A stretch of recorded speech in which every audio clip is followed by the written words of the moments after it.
Saudara-saudariku yang terkasih, salam jumpa.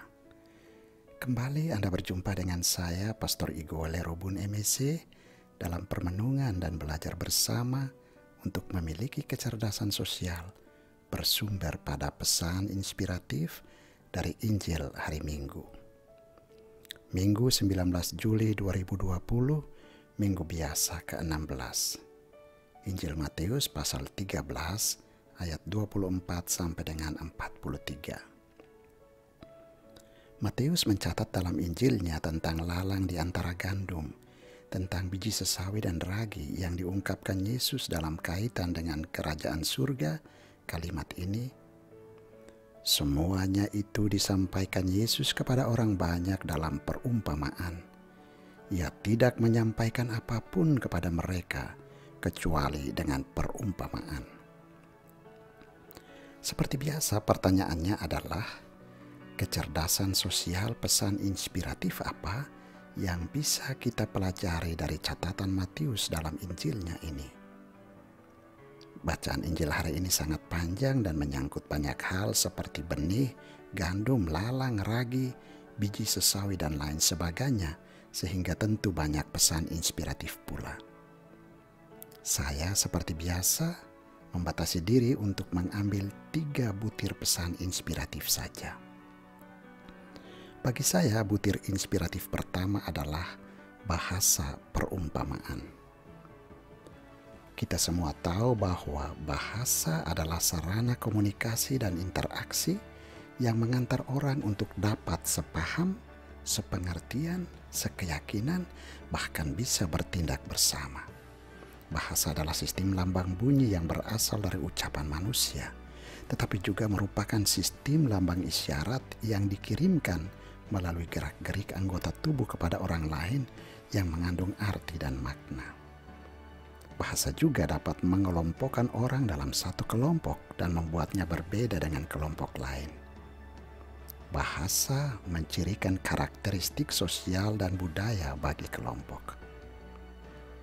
Menarik bahwa Yesus berbicara dalam bahasa perumpamaan yang tentu berkaitan dengan konteks sosial budaya dan keseharian hidup masyarakat setempat, yakni budaya dan cara berpikir para petani yang berada di daerah Galilea. Maka sebenarnya Yesus mengajarkan kepada kita bahwa kalau mau supaya ajaranmu dan pewartaanmu dapat ditangkap dan mempengaruhi orang lain, belajarlah untuk mengenal dunia dan keseharian hidup, ciri dan karakteristik sosial budaya, serta pakailah bahasa yang dipakai dalam keseharian hidup mereka. Sering kami para imam ataupun pewarta menyampaikan firman Tuhan dalam khotbah dan renungan-renungan dengan bahasa yang tidak menyapa dan tidak menyentuh kehidupan dan kebutuhan umat, jauh dari konteks dan keseharian hidup umat, sehingga terdengar di mana-mana umat mengeluh. Khotbahnya tidak membumi, tidak kena, tidak menyentuh, tidak sesuai kebutuhan, tidak kontekstual, ataupun bahasanya terlalu tinggi, mengawang-awang, dan lain sebagainya. Akibatnya, umat mulai lihat jadwal imam yang akan misa dan mulai selektif memilih menghadiri misa dari imam favoritnya. Atau bahkan ada umat yang menyeberang jajan ke gereja paroki lain atau kelompok lain karena menjadi fans berat dari pengkhotbah tertentu. Yesus mengajarkan bahwa kalau mau supaya maksud dan tujuan dari pesan pewartaan sampai dan menyapa serta mempengaruhi kelompok orang yang dituju, pakai kata yang tepat serta bahasa dari dunia mereka. Tetapi juga sampaikan dengan cara yang tepat sesuai konteks, kebutuhan, dan situasinya. Berkhotbah atau berbicara kepada para nelayan, gunakan bahasa dan istilah dari dunia nelayan. Anak-anak juga sering mengeluh karena orang tua tidak memahami mereka dan dunianya. Ada gap, jarak, dan jurang. Masalahnya juga karena bahasa anak tidak dipahami oleh orang tuanya atau sebaliknya. Maka mari belajar untuk memilih kata, merangkai kalimat, dan menuturkan maksud kita kepada orang lain dengan memperhatikan bahasa serta konteks dan karakteristik sosial budaya dari orang dan kelompok tersebut. Butir inspiratif kedua adalah proses perubahan.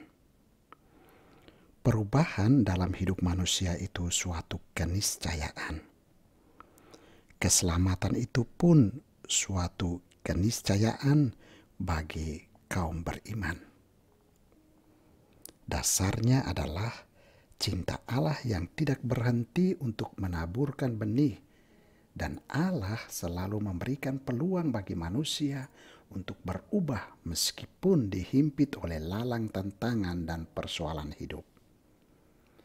Tapi serentak dalam perumpamaan gandum yang dihimpit atau berada di antara lalang ini, Yesus mengajarkan kepada kita bahwa untuk berubah, untuk menjadi lebih baik itu tidak mudah.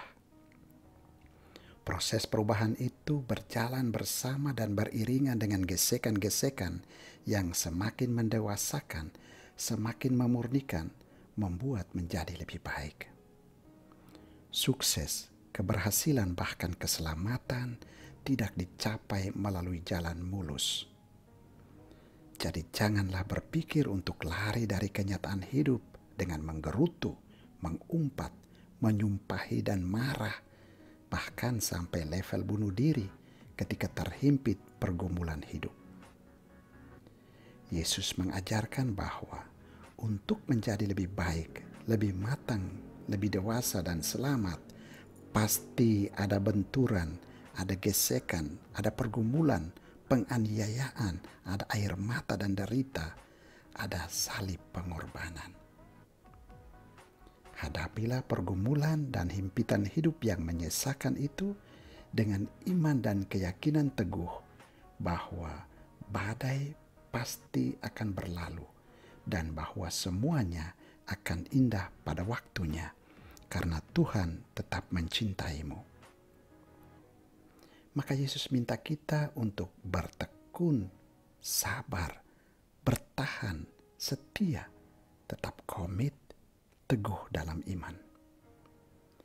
Berpikirlah positif bahwa badai dan guncangan hidup itu menjadi media, menjadi sarana perubahan yang menempa kita untuk menjadi lebih matang, lebih dewasa, lebih baik dan selamat.